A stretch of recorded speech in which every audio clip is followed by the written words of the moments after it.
Welcome back to फार्मिस्टिक्स। काफी दिनों बाद हम मिल रहे हैं तो कुछ नया टॉपिक कवर करते हैं। कॉग्नोसी को थोड़ा स्टॉप करते हैं, वो सीरीज को हम बाद में कंटिन्यू करेंगे, लेकिन आज के वीडियो में हम देखेंगे what approaches you should be taking while solving organic chemistry questions.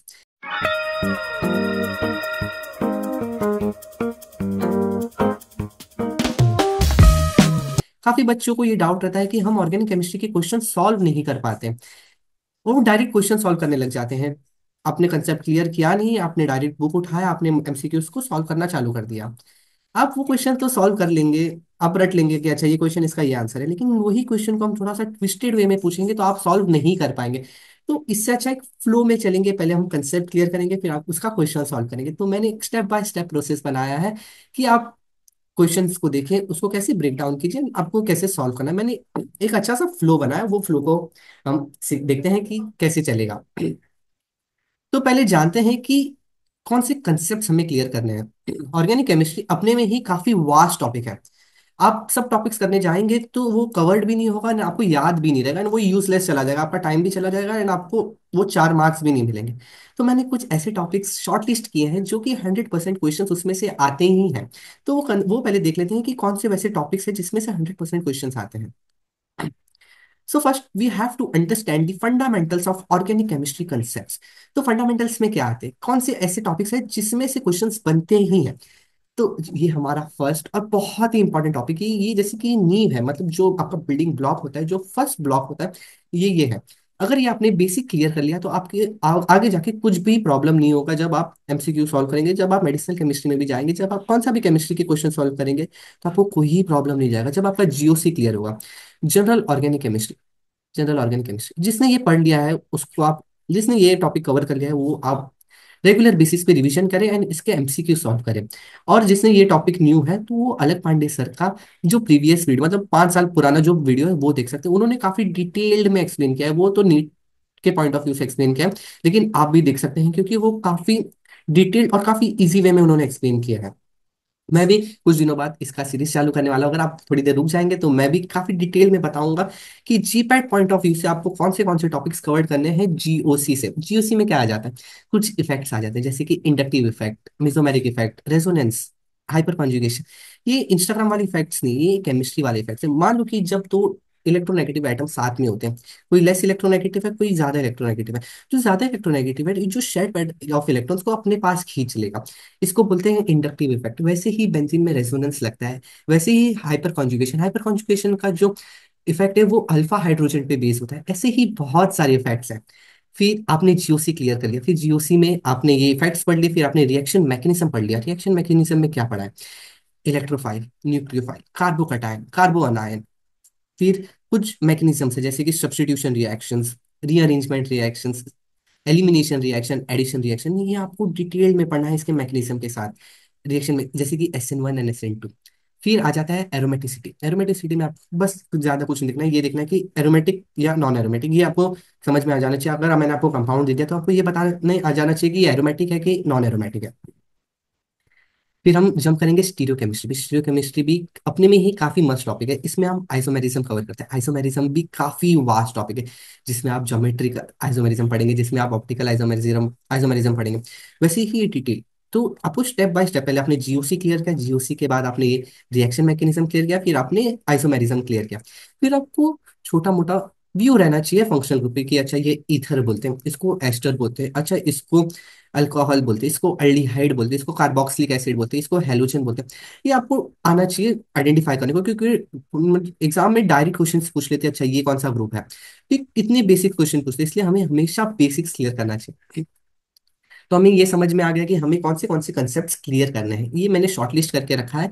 अगर आपने इतने भी कर लिए तो आपके जो 20 to 30 मार्क्स है, जो 5-6 क्वेश्चन आते हैं ऑर्गेनिक केमिस्ट्री से, वो आपके क्लियर ही हो जाएंगे। और लास्ट में आता है नेम रिएक्शन। नेम रिएक्शन से एक क्वेश्चन तो बनते ही है, मैंने आगे कुछ नेम रिएक्शंस के भी क्वेश्चन डाले हैं, हम वो भी सॉल्व करेंगे। तो आगे बढ़ते हैं। सो अभी हमें देखना है कि identify the common questions pattern and strategy, जो कि प्रीवियस क्वेश्चंस की बात हो रही है यहाँ पे। आपको 2010 से लेकर 2024 तक के क्वेश्चंस को एनालाइज करना है। अच्छा, 2010 में जीओसी से ये क्वेश्चंस पूछा गया, 2015 में भी यही क्वेश्चन पूछा गया, लेकिन थोड़ी से अलग वे में। तो आपको ये एनालाइज करना है कि अच्छा ये 5 साल में मुझे 5 साल में मुझे ये क्वेश्चन पूछा गया और इसके ये टॉपिक से पूछा गया। तो आपको वो एनालाइज करना है। आप जब प्रैक्टिस करेंगे, अच्छा 2010 का आपने क्वेश्चन लिया, अपने ऑर्गेनिक केमिस्ट्री के क्वेश्चंस में गए, आपने सॉल्व किया, अच्छा ये क्वेश्चन आया था जीओसी से, आइसोमेरिज्म से ये क्वेश्चन, नेम रिएक्शन से ये क्वेश्चन आया था। तो आपको ये पता चल जाए कि क्वेश्चन कहाँ से पूछा जाता है, तो आप वो टॉपिक्स पे ज्यादा कवर करेंगे। ये देखो, बियर विनेगर ऑक्सीडेशन, आपको नेम रिएक्शंस भी ज्यादा उसके मैकेनिज्म पे नहीं जाना है, अच्छा ये इलेक्ट्रोफाइडर से आई, ये न्यूक्लियोफाइडर से आई, या अटैकिंग रिएजेंट, ऐसा कुछ नहीं करना। आपको ये देखना है कि रिएक्टेंट में क्या है, रिएक्टेंट में अच्छा ये बियर विनेगर ऑक्सीडेशन की बात करते हैं, रिएक्टेंट में कीटोन है, कीटोन अच्छा, रिएजेंट कौन सा है, पर ऑक्सी एसिड, ये याद रखना है, मेन मेन चीजें याद रखना है, कीटोन, पर ऑक्सी एसिड, और बन क्या रहा है, एस्टर बन रहा है। तो आप ये याद रख सकते हैं, जब भी बियर विनेगर ऑक्सीडेशन का नाम आए तो ऑक्सीडेशन बियर विनेगर, बीवी याद रख सकते हैं, बीवी में एक ऑक्सीजन ऐड कर दिया। जब भी oxidation oxidation beer vinegar oxidation, तो आपको एक ऑक्सीजन ऐड कर देना है, तो कीटोन में आपने एक ऑक्सीजन ऐड कर दिया तो ये एस्टर बन गया। एक देख सकते हैं आप, जब आपने कीटोन में एक ऑक्सीजन ऐड कर दिया, तो ये देखो, ये जो एडिशन है, ऑक्सीजन ऑक्सीजन है, ये आपने ऐड कर दिया, तो ये बन गया एस्टर। ऐसे क्वेश्चंस पूछे जाते हैं, इसमें से आपको पूछ लिया जाएगा कि कीटोन है पर ऑक्सी एसिड दिया, तो आपका जो प्रोडक्ट है वो क्या बनेगा, तो आपको ये याद रखना चाहिए, बेयर विनेगर ऑक्सीडेशन है जहाँ पे एक ऑक्सीजन ऐड हो जाता है, तो आपको फटाक से एस्टर पे टिक कर देना है। तो आपको ऐसे सॉल्व करना है, आपको ऐसे पैटर्न्स बनाने, अच्छा रिएक्टेंट ये है, रीजेंट ये है, प्रोडक्ट ये है। तो आपको ऐसा पूरा एक पेज बना लेना है नेम रिएक्शंस के, जिसपे आपको बस यही लिखने हैं, reactant reagent and product, reactant reagent and product, और कुछ एक्सेप्शन केसेस है वो आपको स्टार मार्क करके हाईलाइट कर लेना है। ओके,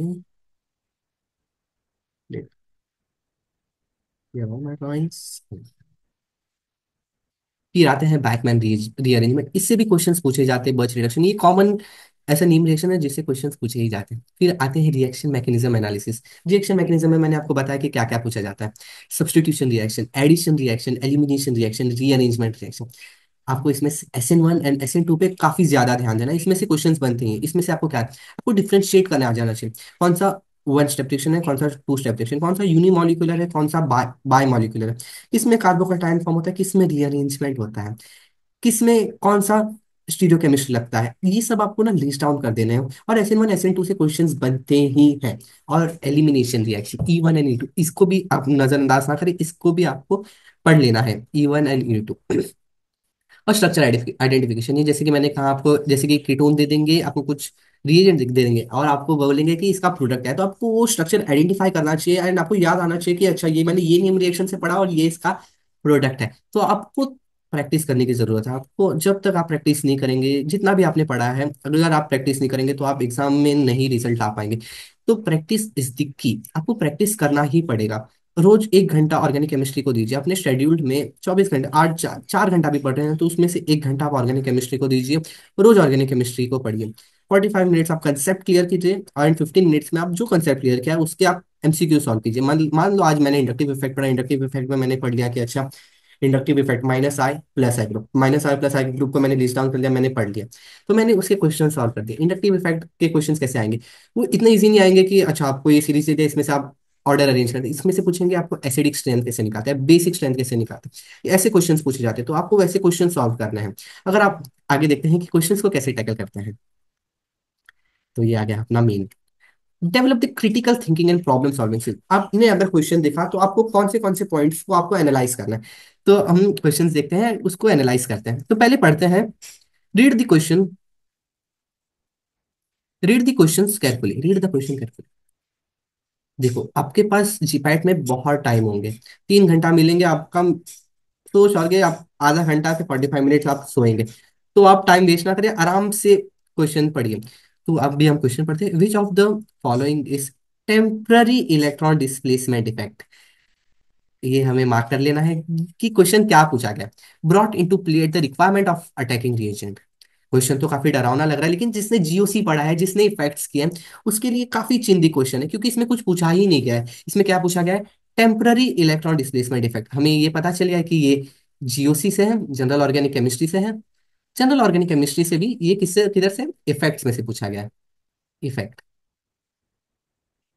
इफेक्ट्स, तो कितने टाइप्स के इफेक्ट्स होते हैं, तो जो GOC पढ़ा है वो फटाक से बोल देगा कि सर 2 टाइप्स के होते हैं, एक परमानेंट होते हैं और एक टेम्पररी होते हैं। परमानेंट इफेक्ट मतलब क्या, जो कि एक बार लग गया वो वापस हट नहीं सकता, वो परमानेंट, वो इफेक्ट लगेगा, उसको आप वापस हटा नहीं सकते, लेकिन जो टेम्पररी इफेक्ट है वो आप चेंज कर सकते हो, वो कभी होगा कभी नहीं लगेगा, कभी होगा कभी नहीं लगेगा। तो परमानेंट इफेक्ट में आपके आते हैं इंडक्टिव इफेक्ट, मीजोमेरिक इफेक्ट और हाइपर कॉन्जुगेशन। लेकिन जो इलेक्ट्रोमैग्नेटिक इफेक्ट है ये अपना टेम्पररी इफेक्ट है। तो जिसने भी जीओसी किया रहेगा, जिसने भी इफेक्ट पड़े रहेंगे, उसको 4 मार्क्स आसानी से मिल जाएंगे। तो इलेक्ट्रोमैग्नेटिक इफेक्ट पे टिक कर देगा। तो मैंने कैसा बताया, आपने पहले क्वेश्चंस पढ़े, क्वेश्चंस में आपको ये डिसाइड करना है कि क्वेश्चंस कहाँ से पूछा गया। अच्छा, ये जीओसी से पूछा गया और हमें पूछा क्या गया है।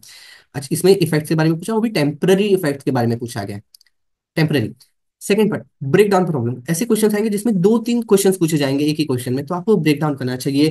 पहले जीओसी से पूछा, फिर आइसोमेरिज्म से पूछा, फिर कुछ नियम रिएक्शंस दिया, तो आपको ब्रेक डाउन कर देना है। फिर evaluate the option, evaluate the other option. अगर आपको मान लो कि आपको टॉपिक याद भी नहीं आ रहा, लेकिन आपका ऑप्शन देखिए, अच्छा ये इंडक्टिव इफेक्ट, ये मैंने कहाँ पढ़ा था, जीओसी में पढ़ा था। किधर पढ़ा था, इफेक्ट वाले सेक्शन पे, इलेक्ट्रॉन डिस्प्लेसमेंट इफेक्ट के सेक्शन में मैंने ये पढ़ा। तो आप वैसा इवेल्युएट कर सकते हैं। अच्छा, इंडक्टिव इफेक्ट, मेसोमेरिक इफेक्ट, ये दोनों तो परमानेंट है, तो बचा सिर्फ इलेक्ट्रोमैग्नेटिक इफेक्ट, तो ये होगा टेम्पररी। ऐसे आपको इवेल्युएट करना है, ऐसे आपको ऑप्शंस को ही निकले, मतलब वो हटाने, डिस्कार्ड करना चाहिए, ये नहीं हो सकता, ये नहीं हो सकता, अच्छा ये। तो ये फाइनल आपका जो आंसर है वो आएगा। तो मैंने आपको 3 चीजें बताई कैसे क्वेश्चंस को टैकल करना है। पहले आपको क्वेश्चंस को अच्छे से पढ़ना है, देखना है कि पूछा क्या गया, आपको टिक करना है, वो आपको मार्क कर देना। अगर एक से ज्यादा क्वेश्चन पूछे गए वो भी आपको पढ़ लेना है अच्छे से, कि अच्छा पहले ये पूछा है फिर ये पूछा। फिर आपको वो याद रहना है कि क्वेश्चंस पूछा कहाँ गया से, कौन से टॉपिक से पूछा गया है। फिर आपको अगर वो भी थोड़ा सा नहीं याद आ रहा है, तो आपको ऑप्शन से इवेलुएट करना है कि क्वेश्चंस में क्या पूछा गया। अच्छा, ये इफेक्ट इफेक्ट, अच्छा ये दोनों परमानेंट है, ये हो गया अपना टेम्पररी इफेक्ट। तो आपको ऐसे क्वेश्चंस को टैकल करना है। तो होप सो आपको क्लियर हो रहा रहेगा कि आपको क्वेश्चंस को कैसे सॉल्व करने हैं। आगे बढ़ते हैं, आगे देखते हैं।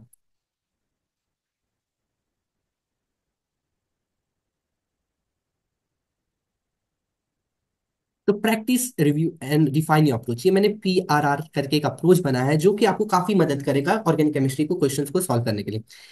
पी पी से होता है प्रैक्टिस। आपको आपको रेगुलरली प्रैक्टिस करना है, जो आपने कंसेप्ट पढ़ा उसको आपको प्रैक्टिस करना है। अच्छा, आज आपने पढ़ा एरोमेटिसिटी, एरोमेटिसिटी के आपने क्वेश्चन सॉल्व कर लिए, क्वेश्चन सॉल्व कर लिए, ये प्रैक्टिस हो गया, प्रैक्टिस हो गया।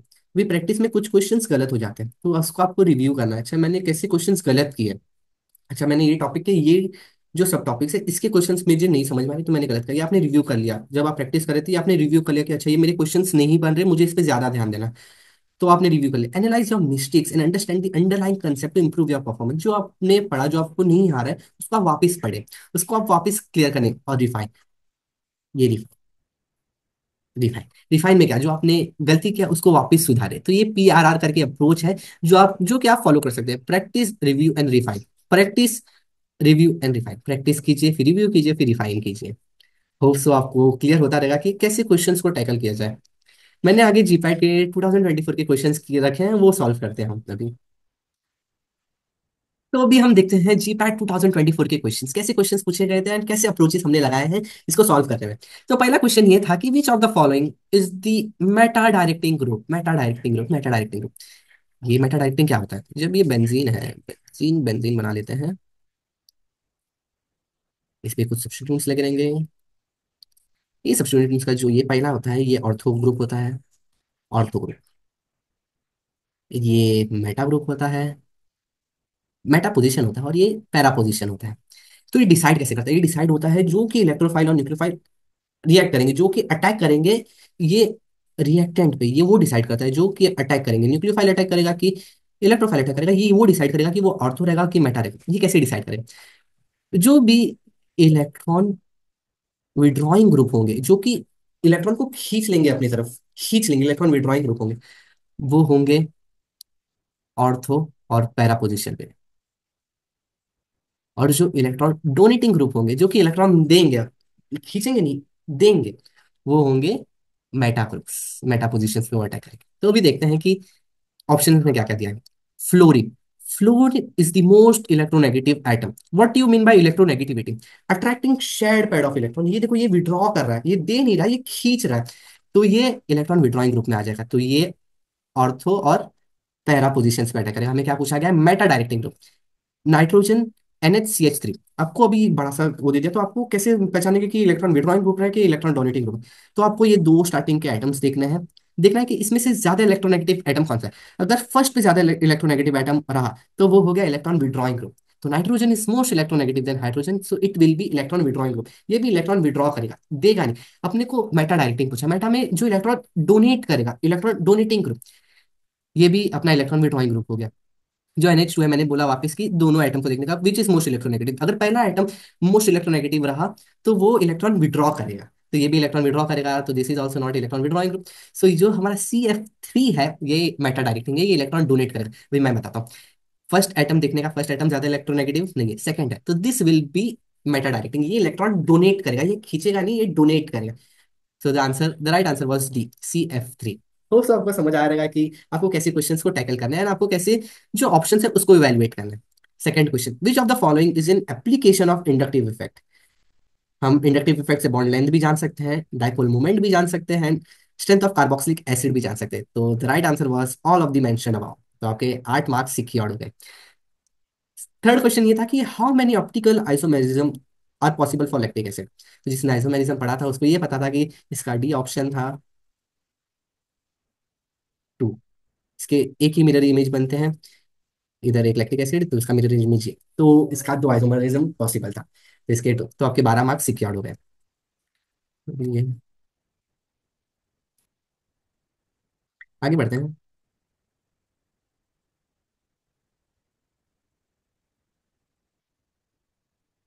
ये नेम रिएक्शन पूछा गया था। According to the open your oxidation reaction, oxidation of secondary alcohol to the ketone कीट। आज इसमें पूछ गया था कि रिएजेंट क्या है। देखो अब मैंने रिएजेंट मार्क कर लिया, हमें ये पता है कि अच्छे नेम रिएक्शन का क्वेश्चन है, हमें पूछा क्या गया, हमें रिएजेंट पूछा गया। अभी जिसने ओपन ऑक्सीडेशन पढ़ा था उसको फटाक से याद आ जाएगा कि इसका आंसर है एल्यूमिनियम टर्ड ब्यूटॉक्साइड। इसका जो रिएजेंट है जो इधर लगता है एल्यूमिनियम टर्ड ब्यूटॉक्साइड लगता है, तो उसके भी 4 मार्क्स सिक्योर्ड। तो आपको नेम रिएक्शंस डेली करने हैं ऐसे अच्छा रिएक्टेंट ये है, रिएजेंट ये है, प्रोडक्ट ये, रिएक्टेंट ये है, रिएजेंट ये है, प्रोडक्ट ये। सो होप सो आपको अप्रोचेस क्लियर रहेंगे कि आपको ऑर्गेनिक केमिस्ट्री के क्वेश्चंस को कैसे सॉल्व करना है। सो साहिल गुप्ता साइनिंग ऑफ। पढ़ते रहिए, बढ़ते रहिए, आगे बढ़ते रहिए, फार्मिस्ट्री को सब्सक्राइब कीजिए। धन्यवाद।